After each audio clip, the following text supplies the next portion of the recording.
প্রধান যে দুটো দল, অবভিয়াসলি এখানে আরেকটা দল যুক্ত হয়েছে, সেটা হচ্ছে এনসিপি। যেহেতু তারা গণ অভ্যুত্থানের নেতৃত্বকারী অংশটা এনসিপিতে ছিল, আমরা দেখলাম যে ভাইটাল জায়গায় এই তিনটা দলের মতটা খুব গুরুত্বপূর্ণ হয়ে যাচ্ছে এবং গ্র্যাজুয়ালি দেখা যাচ্ছে বিএনপির পজিশনটা হয়ে যাচ্ছে গভর্নমেন্ট আর লাইক গভর্নমেন্ট, আর আদার্স পার্টিগুলো হয়ে যাচ্ছে অপোজিশন।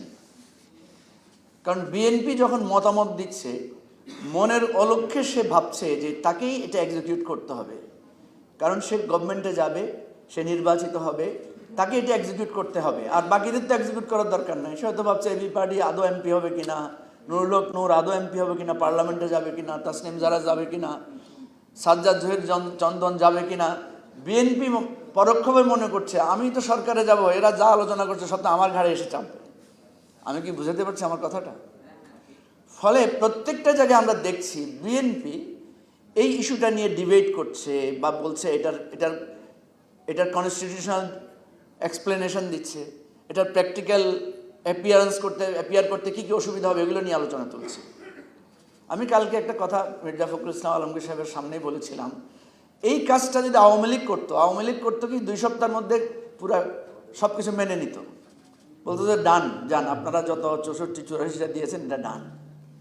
কারণ সে জানতো যে সে এটা করবে না, সে আমাদেরকে প্রতারিত করবে। এখন বিএনপি কিন্তু খুব সিরিয়াস গলদগর্ম হয়ে গেছে। সালাউদ্দিন ভাই এই বিশাল বিশাল ফাইল নিয়ে আসতেন, সাথে 2-3 জন সহকারী নিয়ে আসতেন। এই যে সমস্যা, যে বিএনপি নিজেকে ভাবছে আমি তো সরকারে যাব, আমাকেই তো এটা এক্সিকিউট করতে হবে। ইভেন আউট অফ দি বক্সে বিএনপির নেতারা আমাদেরকে বলতেন যে তোমরা তো সরকারে যাও নাই, কেমনে বুঝবা এগুলা কি সমস্যা হতে পারে। ঠিক আছে, এখন দেখেন বিএনপি যদি এই কাজটা করতো যে ওকে ডান, বাট এটা বাস্তবায়নের দায়িত্ব কিন্তু সবাইকে নিতে হবে, আমরা একা নিব না। যেটা আমরা বলেছিলাম যে আমরা সবাই একসাথে স্বাক্ষর করব, আমরা করবো সেটা। দেখেন যেই বিষয়গুলোতে মানে দ্বিমত পোষণ করেছেন ওনারা, নোট অফ ডিসেন্ট দিয়েছেন, সবগুলো ক্ষেত্রে একটাই যুক্তি ছিল যে এক্সিকিউশনের যারা দায়িত্বে থাকবেন, অর্থাৎ এক্সিকিউটিভ ডিপার্টমেন্ট যেটা, নির্বাহী বিভাগ যেটা, সে নির্বাহী বিভাগের এটা খাটাতে কাজ করতে গিয়ে অসুবিধা হবে। তো আমরা তো সেটাই চাচ্ছি, নির্বাহী বিভাগকে একচ্ছত্র ক্ষমতা কাটেল করার জন্য তো সংস্কার। আমি অনেক লম্বা কথা হয়ে যাবে। যারা বলছেন এত কিছু করার পরে একটা ঘোড়ার ডিম প্রডিউস হয়েছে, এটা পলিটিশিয়ানদের জন্য দুর্ভাগ্যের ব্যাপার। আমরা একসাথে বসেছি, এক টেবিলে বসেছি, টেবিলে বসলে দেখি খুবই আন্তরিক। যখনই মিডিয়ার সামনে মাইকে যান তখন ওনাদের আবার জাগ্রত হয়ে যায় যে ওনারা তো ওনাদের পার্টির পজিশন নিয়ে কথা বলতে হবে। তখন জামাত বলে যে পিয়ার ছাড়া মানি না।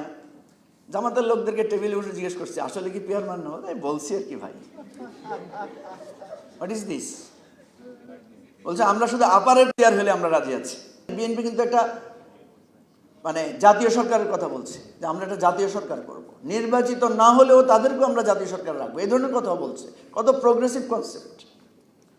তাহলে সেই জায়গা থেকে বিএনপি যদি সরে এসে ইন্টারনালি একটা নিজেরাই একটা সমঝোতা করে বলতো যে ভাই এতটুকু পারবো, এতটুকু আসেন আমরা ডান করে ফেলি, তাহলে আমি মনে করি যে জুলাই সনদ, গণভোট, বিতর্ক সহজে সমাধান হয়ে যেত।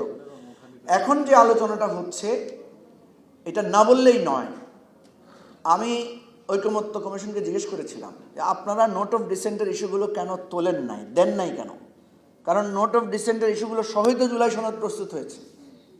ওনারা যে আর্গুমেন্টটা দিয়েছেন, ওনারা বলছেন নোট অফ ডিসেন্ট সহ যেটা, এটা হচ্ছে আমাদের কার্যবিবরণী, এটা আমাদের দলিল যে কারা কারা এটার সাথে দ্বিমত পোষণ করেছেন, এটা তাদের পার্টি পজিশন। কিন্তু আমরা যেটা দিয়েছি সেটা হচ্ছে ডিসিশনে কখনো নোট অফ ডিসেন্ট লেখা হয় না, এটা হচ্ছে ওনাদের আর্গুমেন্ট।